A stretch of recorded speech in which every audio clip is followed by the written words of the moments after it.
आजच्या कार्यक्रमाचे अध्यक्ष धनंजयजी दलाल, आमच्या वाचनालयाचे सचिव डॉक्टर आठवले आणि आज ज्यांच्या निमित्ताने ही व्याख्यानमाला आहे ते आमच्या वाचनालयाचे 50 वर्षाहून अधिक अध्यक्ष राहिलेले भाऊसाहेब दलाल. आमचं वाचनालय तसं 1863चं आहे आणि या वाचनालयाला चांगलं स्वरूप आणण्यामध्ये भाऊसाहेबांचा मोठा वाटा आहे. त्यांच्या स्मृतिप्रित्यर्थ व्याख्यानमालेत बोलायची मला संधी दिली त्याबद्दल मी आयोजकांचा आभारी आहे. आजचा विषय हा वाचन संस्कृती आहे. भंडाऱ्यातले जिल्हा परिषदेचे मुख्य कार्यपालन अधिकारी समीर कुर्तकोटी हे ज्येष्ठ वाचक आहेत आणि प्रचंड असा त्यांचा व्यासंग आहे.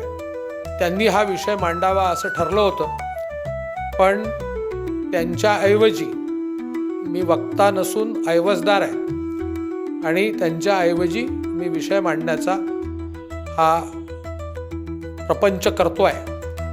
आपण सगळ्यांनी माझा विषय शांत चित्ताने ऐकून घ्यावा अशी विनंती आहे. वाचनाच्या बाबतीत सुरुवात करताना मी तुम्हाला सांगतो की मनुष्याचं हे जे शरीर आहे याच्यामध्ये एक CPU आहे, त्याला आपण मेंदू म्हणतो. ह्या मेंदूला इनपुट्स जे मिळतात ते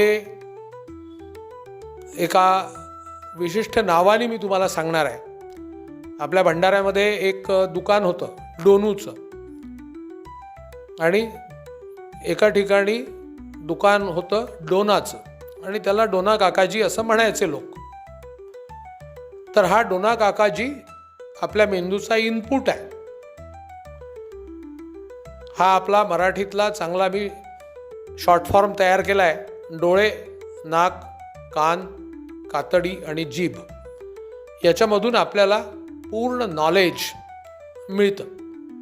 त्यापैकी डोळ्यांमधून जाणारं जे इनपुट आहे ते 73% आहे.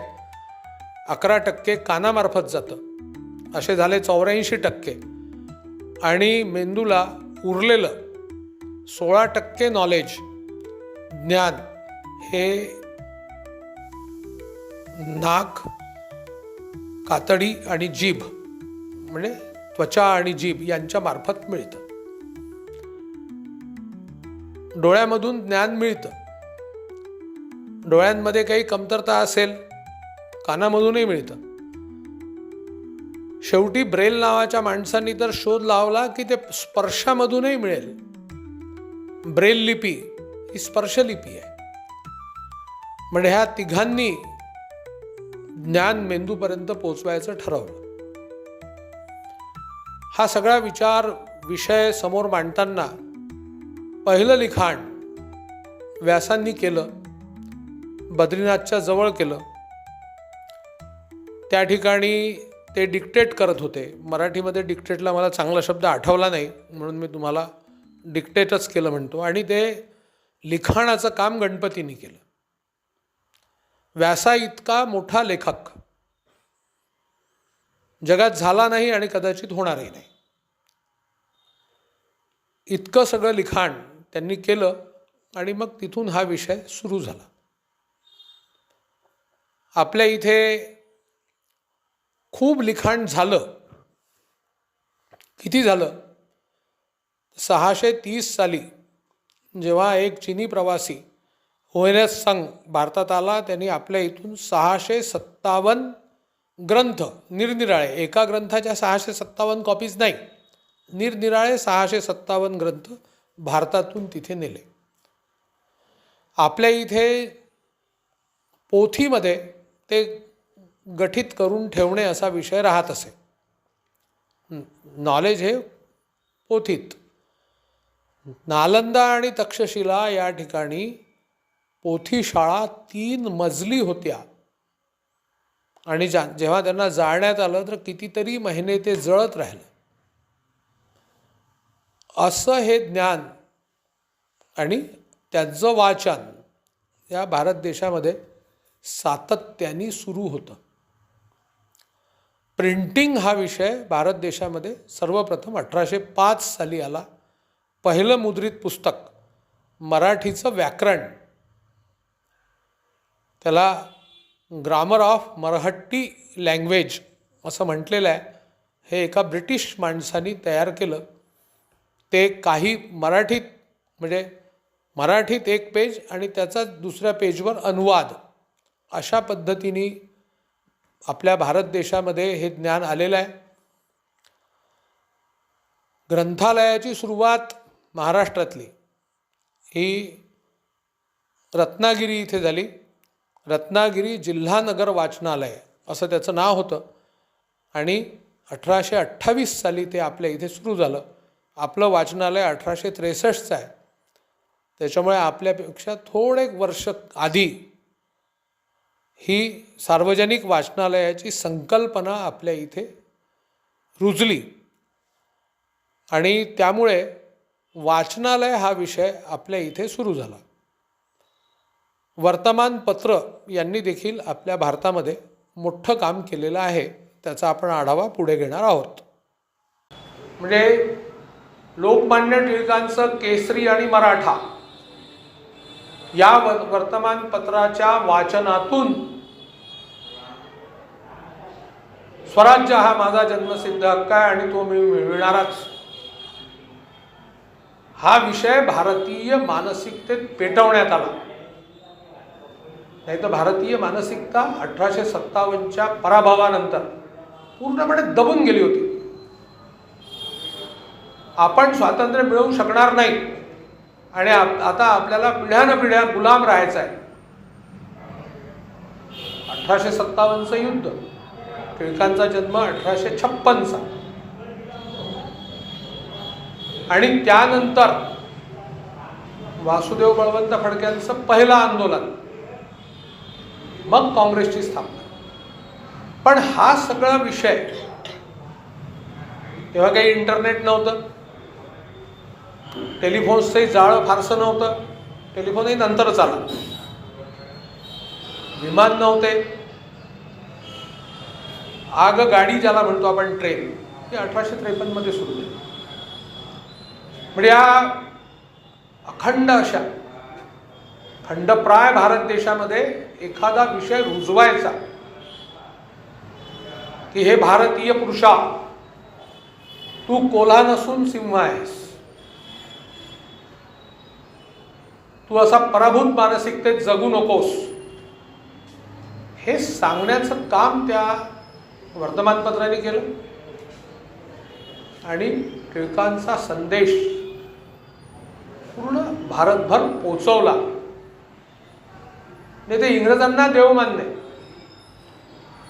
त्यांनी सुरू केलेल्या ट्रेन समोर नारळ फोडणे असे विषय होते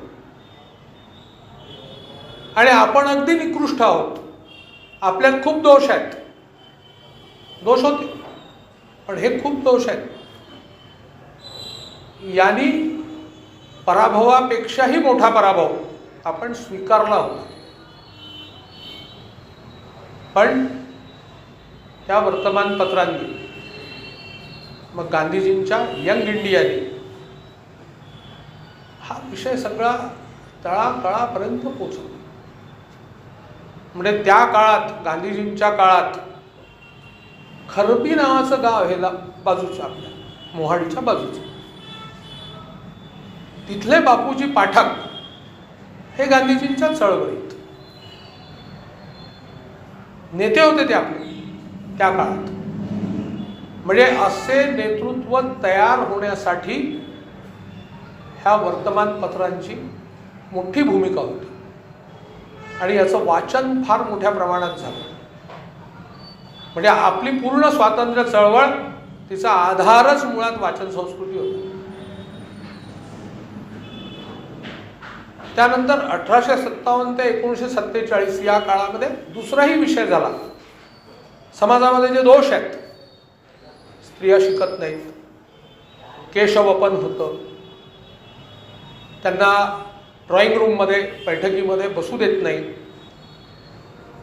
जे काही हे विषय होते किंवा आणखी दलितांचं शिक्षण आहे, या सर्व सामाजिक चळवळीला देखील जी उभारी आली ती वाचनामुळे आली.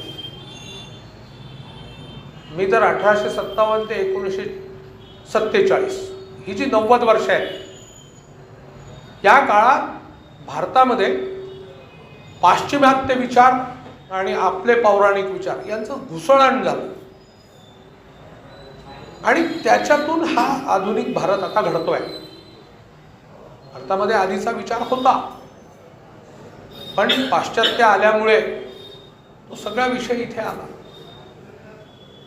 फ्रान्समध्ये आपल्याला म्हणजे आपल्या पूर्ण जगातल्या लोकांना, मानवतेला लोकशाहीचा शोध लागला. त्याही चळवळीचा आधार रुसो, व्हॉल्टर आणि मॉन्टेस्क्यू जे होते तेही लेखक होते आणि राजा हा परमेश्वरी अवतार नाही हा विषय त्यांनी मांडला. बरीच पुस्तकं लिहिलीत, ती वाचल्या गेलीत आणि तिथला तो लुई संपला. वाचन संस्कृतीने या जगाला आकार दिला, सर्व बाबतीत दिलाय. म्हणजे एक सामाजिक, राजकीय, आर्थिक चळवळच नाही, आज जे शोध लागतात आहे, तुम्हाला सांगतो, आता ज्या आजच्या सोसायटीचे जे प्रॉब्लेम्स आहेत ते 3 गोष्टींमुळे तयार होतात, कॉम्प्लिकेशन्स निर्माण होतात आणि आपण त्यांना फेस करत राहतो. त्याच्यापैकी एक आहे ज्ञानाचा विस्फोट, दुसरा आहे लोकसंख्येचा विस्फोट आणि तिसरा आहे अपेक्षांचा विस्फोट. ज्ञानाचा विस्फोट, खूप ग्रंथांची निर्मिती झाली, खूप शोध लागले आणि शोधांचा वेग हा वाढताय. म्हणजे मागच्या 5000 वर्षात जे शोध नाही लागले, जी प्रगती नाही झाली, ज्या कन्सेप्ट नाही आल्या, त्या सगळ्या या 500 वर्षात आल्या. ते आता 2000 सुरू आहे, 1500 समथिंग पासून. त्याच्यानंतर या 100 वर्षात, जेवढ्या 500 वर्षात झाल्या त्याच्या अर्ध 20व्या शतकात झालेला आहे आणि आता त्याच्यापेक्षा डबल 2050 पर्यंत होणार. म्हणजे प्रगतीचा आणि नवीन इन्व्हेन्शनचा जो वेग आहे तो वाढतोय. ज्ञानाचा विस्फोट, लोकसंख्येचा विस्फोट आणि तिसरा अपेक्षांचा विस्फोट. म्हणून आपल्यासमोर हे सगळे प्रॉब्लेम आहे. करिअरचा प्रॉब्लेम, आपल्या भविष्याचा प्रॉब्लेम, रोजगारीचा प्रश्न, हे या 3 विस्फोटांमुळे तयार झाले आहेत. त्याच्यातला पहिला जो भाग आहे तो ज्ञानाचा विस्फोट. इतक्या छोट्या छोट्या ब्रँचेस तयार झाल्या आहेत. ज्ञानाच्या वाढीमुळे ह्या ब्रँचेसची निर्मिती झाली आणि मग आता या ब्रँचेसमध्ये करिअर बनवणे हा विषय. त्याच्यामुळे कन्फ्युजनही वाढतं. म्हणजे आमचे एक सर होते, ते आता नुकतेच 2-3 महिन्यापूर्वी वारले. ते सांगायचे, more study more confusion, less study less confusion, no study no confusion. अभ्यास जास्त करूच नका म्हणजे गोंधळ होत नाही. पण आता हे इतकं वाढलं आहे, त्याच्यामुळे 12वी नंतर काय करावे एवढं मोठं पुस्तक, कठीण काम आहे. म्हणजे त्याच्यावरही लिखाण झालंय आणि 12वीची परीक्षा झाली की विद्यार्थी आणि त्यांचे पालक ते पुस्तक वाचतात. वाचन संस्कृतीचा प्रचार आणि प्रसार आपल्या इथे जितका व्हावा तितका झाला नाही. आपल्याला तसं म्हणजे काही ग्रंथप्रेमी आहेत, निरनिराळ्या उद्देशाने ते वाचतात, पण ग्रंथ वाचनाविषयी अगदी जिव्हाळा, प्रेम आपल्या इथे कमी आहे. ग्रंथ विकत घेऊन वाचणे, काय म्हटलं, ग्रंथ विकत घेऊन वाचणे लायब्ररीतून वाचणे सेकंडरी. पहिलं ग्रंथ विकत घेऊन वाचायचं. याच्यामध्ये जपान नंबर 1 वर आहे. आणि जपानमध्ये अजूनही इतका संगणकाचा विस्फोट झाला, मोबाईलचा झाला, मोबाईलचा प्रोड्युसर आहे जपान. पण जपानमध्ये एक शब्द आहे जपनीज लँग्वेजमध्ये, टचियोमी. मला तर म्हणजे आश्चर्य वाटलं त्या शब्दाचं. हा शब्द असा आहे की बस स्टॉपवर, लोकल, मेट्रो, मॉल, कुठेही आपल्याला क्यू लावावा लागतो. ते एकदम क्यू अप होतात. म्हणजे आपल्या इथे गोंधळानेच आपण बसमध्ये चढतो. आणि क्यू लावावा लागला की जपानी माणूस, जपानी स्त्री आपल्या पिशवीतून पुस्तक काढते आणि वाचत जाते आणि रांगेत हळूहळू समोर सरकते. तर ही जी प्रक्रिया आहे याचं नाव टचियोमी. मराठीमध्ये हा शब्दच नाही आहे. भाषाशास्त्र असं स्पष्ट सांगतं की जो शब्द भाषेत आहे याचा अर्थ, तो विषय, तो पदार्थ अस्तित्वात आहे. रामायणात ज्या अर्थी लिहिलेला आहे की पुष्पक विमानाने रावण तिथे आला आणि पुष्पक विमानातून सीतेला घेऊन गेला. पुष्पक विमानातून मग राम अयोध्येला गेले. याचा अर्थ विमान आणि आकाश मार्गे जाणारं वाहन अस्तित्वात होतं. टचियोमी सारखा शब्द आपल्या इथे अस्तित्वात नाही. म्हणजे याचा अर्थ ती संस्कृती आपल्या इथे नाही.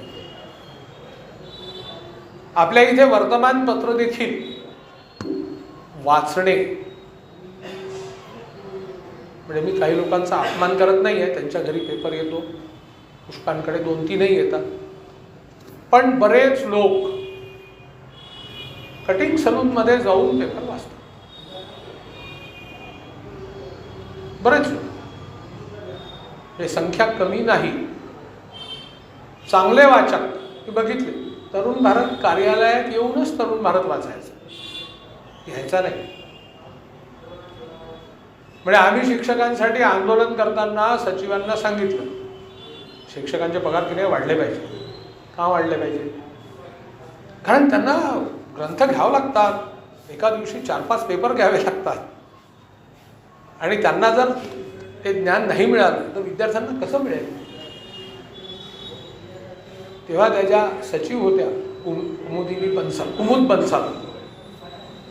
त्यांना हे माहीत नव्हतं, म्हणून बरं झालं की तुमचे शिक्षक काही पेपर घेत नाही आणि कटिंग सलूनमध्ये किंवा तरुण भारताच्या कार्यालयात जाऊन वाचतात. त्यांना माहीत नव्हतं म्हणून बरं झालं. त्यांनी आमचं ऐकलं आणि आमचे पे स्केल वाढवून दिले. आता हा जो विषय आहे, गंभीर विषय आहे. तसं ग्रंथ वाचन हे झालं पाहिजे. आमच्या वडील गमतीने म्हणायचे, ग्रंथ वाचन जे आहे ना आणि पेपरचं वाचन, वर्तमानपत्र म्हणजे वर्तमान करून वाचता येते, म्हणजे वर्तीमान केली तरी वाचता येते. आणि ग्रंथ असे खाली मान करून वाचावं लागतं. आता हा सगळा विषय सुरू असताना ग्रंथ निर्मिती म्हणजे एडलरनी हा विचार केला की आता सध्या जगात किती ज्ञान आहे, कसं ज्ञान आहे, म्हणून त्यांनी 400-500 ग्रंथ, आता त्याचा जिस्ट, त्याच्यासाठी एन्सायक्लोपीडिया अमेरिकेमध्ये सतत 7 वर्ष काम. आणि त्याची जी सूची आहे तीच 2 खंडाची आहे आणि 54 खंडात आहे. म्हणजे पहा किती मोठं काम केलं त्या माणसाने. असं ज्ञान गोळा करत राहणे आणि ते जगासमोर ठेवणे, ठेवलेलं ज्ञान आपण वाचत राहणे. म्हणजे तुम्ही विचार करा, 1904 साली पहिल्यांदा राईट बंधूंनी विमान उडवलं. म्हणजे आता ह्या आधुनिक युगातलं पुष्पक विमान होतं, मधल्या काळात नष्ट झालं. आता त्यांनी ते विमान उडवलं 1904, आता 2024, 120 वर्षच झाली फक्त. या 120 वर्षामध्ये विमानशास्त्रात किती प्रचंड प्रगती झाली. म्हणजे ते विमान मंगळापर्यंत जाऊन पोहोचलं.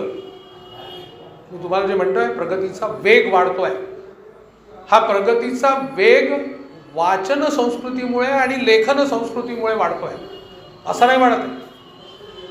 हे जर नसतं तर त्या राईट बंधूंनी उडवलेल्या विमानामध्ये इतकी प्रगती अशक्य होती. हा सगळा विषय सुरू असताना वाचन का? परीक्षेसाठी वाचतात, आपल्या मोबाईलवर व्हॉट्सअपचे मेसेज वाचतात, काही लोक करमणुकीसाठी वाचतात. म्हणजे कादंबऱ्या आहेत, नाटकं आहेत. पण आता तोही प्रकार त्या टी व्ही आणि मोबाईलमुळे बहुतेक कमी झालेला आहे.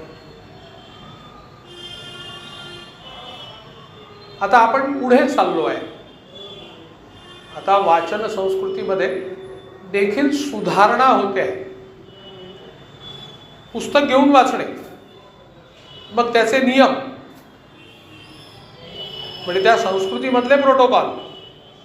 आपण पुस्तक घेतलंय तर डावीकडूनच प्रकाश यावा, इतक्या अंतरावरच ते ठेवावे, त्याचं उद्दिष्ट काय ते स्वतःला माहिती असावं. परीक्षेसाठी वाचन हाही एक प्रकार आहे. ज्ञान साधनेसाठी वाचन हाही एक प्रकार आहे. संशोधनासाठी वाचन हाही एक प्रकार. म्हणजे संशोधक किती वाचत राहतात. आपल्या भंडाऱ्यातच पाठक म्हणून सर आहे, त्यांची मुलगी थेरॉटिकल फिजिक्समध्ये PhD करते.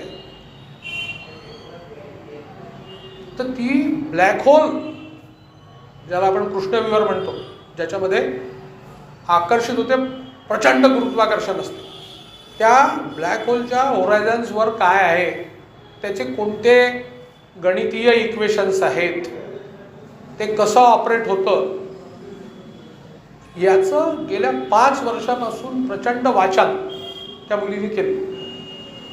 त्याच्यावर तिने डेन्मार्कच्या त्या डॅनिश लायब्ररीमध्ये प्रेझेंटेशनही केलं. म्हणजे तिचा जो उद्देश आहे वाचनातला तो काय आहे की आपल्याला ब्लॅक होल हा प्रकार समजला पाहिजे, हे एक उद्दिष्ट. आणि रिसर्चसाठी प्रचंड वाचावं लागतं. आता इझी झालंय, त्या मोबाईलमधून, इंटरनेटमधून, त्या वेब पोर्टलमधून खूप साऱ्या गोष्टी पटकन कळतात. मी स्वतः 84 ते 91 ह्या काळामध्ये economics of inland fishery in Nagpur region याच्यावर रिसर्च केला PhD साठी. तेव्हा म्हणजे गाईडनी सांगितलं की फडके, आता तुम्ही बॉम्बेला जा, बॉम्बे युनिव्हर्सिटी लायब्ररीमध्ये कलेक्शन करा संदर्भांचं, पुण्याला गोखले इन्स्टिट्यूटला जा, कलकत्त्याला जा, तिथे इनलँड फिशरीवर खूप प्रेम करतात लोक. प्रत्यक्ष जावं लागायचं. बरं, गेलं तिथे, पुस्तक पाहिलं तर पूर्ण त्याचे संदर्भ काढणं कठीण, म्हणून जे पेज कामाचं वाटलं तो पेज क्रमांक लिहायचा आणि त्या माणसाला सांगायचं की याचं मला झिरॉक्स करून दे. 7 दिवसात 1000 पेजेस झिरॉक्स करून आणले. मग त्याच्यातले काही उपयोगी होते, काही मॅटर निरुपयोगी होतं. इतकं कठीण होतं संदर्भ गोळा करणे. आता ही फॅसिलिटी आली आहे. पुस्तक वाचणे, त्याच्यातून ज्ञान मिळवणे, आणि ते सगळं ज्ञान मिळालं म्हणजे एक्झिस्टिंग नॉलेजची लेव्हल एवढी आहे. आता आपल्याला पुढे जायचं, आता आपल्याला नवे निष्कर्ष काढायचे आहेत. जमतं, नवे निष्कर्ष येतात, रिसर्चेस होतात, आणि त्या रिसर्चेसमुळे मग पुन्हा त्या क्षेत्रात प्रगती होते. ही आज जी प्रगती दिसते आहे ती ह्या सगळ्या ग्रंथांमुळे, या सगळ्या रिसर्चर्समुळे प्रत्येक क्षेत्रात, औषधी क्षेत्रात आहे, वैद्यकीय क्षेत्रात आहे, असं एकही क्षेत्र नाही की जिथे वाचन संस्कृतीचा स्पर्श नाही. मग आपलं घर बांधण्याचंही असेल, निवारा, त्याच्यातही प्रगती ही वाचन संस्कृतीने प्रचंड केली. म्हणजे 100 वर्षापूर्वीचा आर्किटेक्ट आणि आजचा आर्किटेक्ट खूप फरक आहे. बरं, पूर्वी ते टी स्क्वेअर घेऊन ते रेषा मारत होते. आता ऑटो कॅड म्हणून आहे, त्याच्यामध्ये बस त्याने तो डेटा टाकला की तो मॅप तयार होतो. सुलभता आलेली आहे सर्व क्षेत्रात. नाही तर इंजिनिअरिंग ड्रॉइंग हा एका सेमिस्टरचा विषय आणि मग त्याच्यात परेशानी. आता या संगणकामुळे त्याच्यातही प्रगती झाली आहे. आता हा असा एक गैरसमज सध्या डेव्हलप होतो आहे की वाचन संस्कृतीमध्ये आपण खूप मागे आहोत, आपल्या इथले विद्यार्थी वाचन करत नाही, नवीन पिढीला दिलं पाहिजे. हे बरोबर आहे, दिलं पाहिजे, वाचनात गोडी आली पाहिजे. पण वाचन म्हणजे ज्याला आता नवीन भाषेत आपण हार्ड कॉपी म्हणतो, तीच घेतली म्हणजे वाचन संस्कृती आणि नाही तर मग ती वाचन संस्कृती नाही, हा असा एक गैरसमज आमच्यासारख्या वयस्क लोकांच्या मनात आहे. आता ई बुक आहे, वेब पोर्टल आहे, ई बुक्स बरेचसे फुकट अवेलेबल आहेत. पुण्याच्या एका गृहस्थाचं बुक गंगा नावाचं त्याचं पुस्तक आहे आणि ते इझिली म्हणजे बिन पैशाने डाउनलोड होते. काही लोकांचं प्राईस आहे, म्हणजे 25 रुपये टाका म्हणजे ते बुक डाउनलोड होते, असंही आहे. आपण ते जे वाचतो ते कुठेही वाचता येतं. नाही तर आपल्याला एक पर्टिक्युलर पुस्तक वाचायचं आहे, ते सोबत घेतलं आहे, प्रवासात गेलो आहे, पण आता दुसरं पुस्तक वाचायची इच्छा झाली, जमणार नाही. पण ह्या नॉलेजला त्या बुक फॉर्ममधून काढून टॅबमध्ये आणलं, कुठे पेनड्राईव्हमध्ये आणलं. म्हणजे ही प्रगती या 100 वर्षात.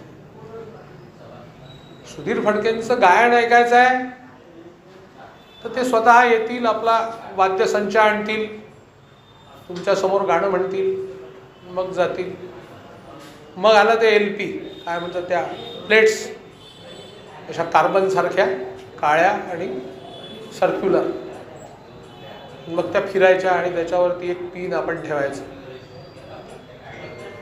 काय रेकॉर्ड प्लेअर काहीतरी म्हणायचे ते. मग आल्या कॅसेट, मग आल्या CD तरी एवढी मोठी होती, आता पेनड्राईव्ह. म्हणजे लता मंगेशकरला तिचं गाणं आपण खिशातही घेऊन जाऊ शकतो. ही जी प्रगती आहे ही वाचन संस्कृतीला पुन्हा एकदा समृद्ध करणारी आहे.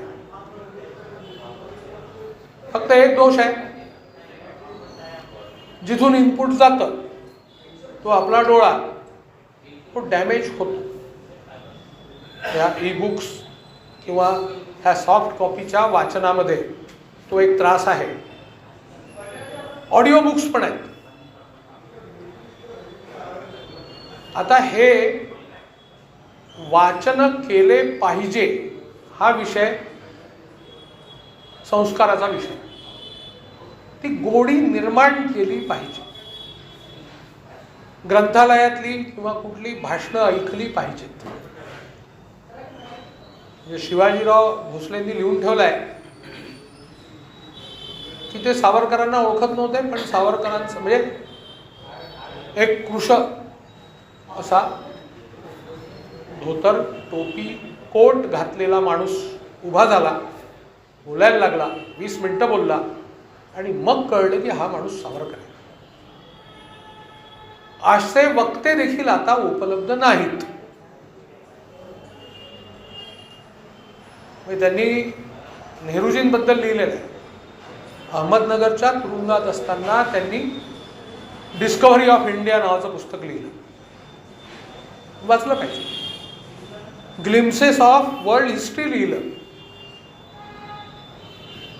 आणि त्या सगळ्या लिखाणांनी समृद्ध झालेल्या इंदिरा गांधी होत्या.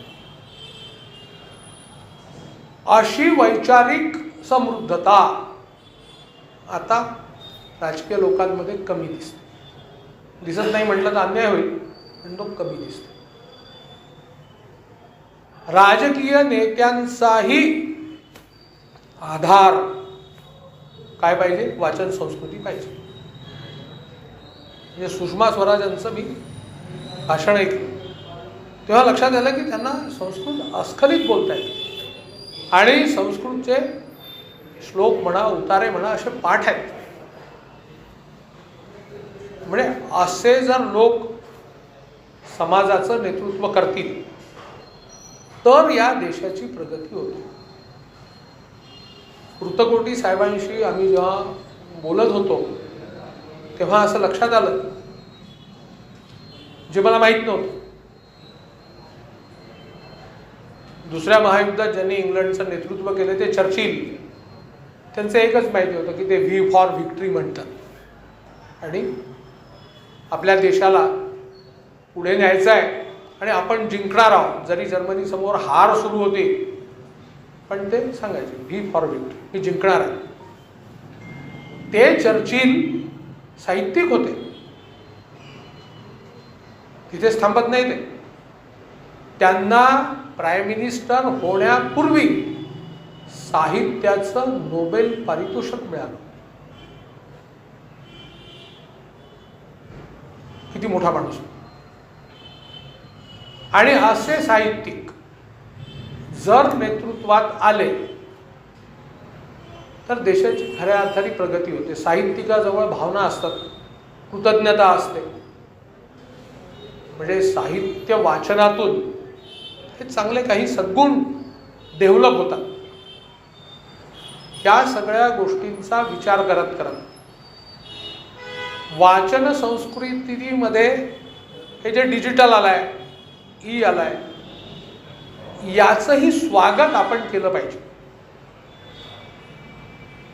पुढल्या 50 वर्षात आमची ही लायब्ररी हार्ड कॉपीची न राहता ई लायब्ररी होईल. नाही झाली तर ह्याला मागासवर्गीय लायब्ररी म्हणते. स्वीकारलं पाहिजे. पण त्याच्यामध्ये ह्या गुगल बाबामध्ये एक दोष आहे. स्वित्झर्लंडची राजधानी कोणती? मनात प्रश्न आला, पटकन उत्तर पाहिलं, झालं आणि मग विसरलो. शोधायला वेळ लागला नाही, त्यामुळे स्मरणातही फार वेळ राहत नाही. आणि वारंवार गुगल बाबाची मदत घेण्याची जर सवय लागली तर मेंदूचं जे एक फंक्शन आहे स्मरणात ठेवणे, पुस्तक वाचून ते बरंचसं स्मरणात राहतं. राहत नसेल तर पुन्हा वाचतो आपण. पण गुगल बाबा पटकन सांगतो.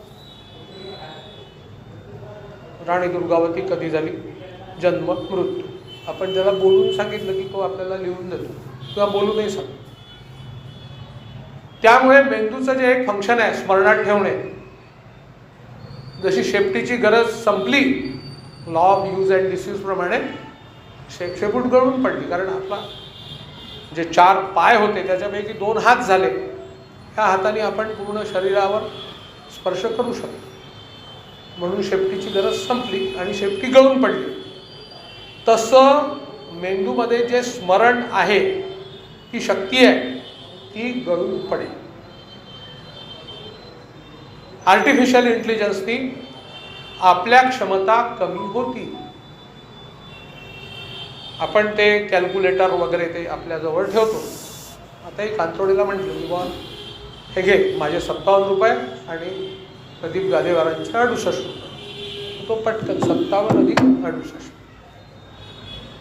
ही बेरीज करण्याची क्षमता या पिढीतून आता नष्ट होत चालली.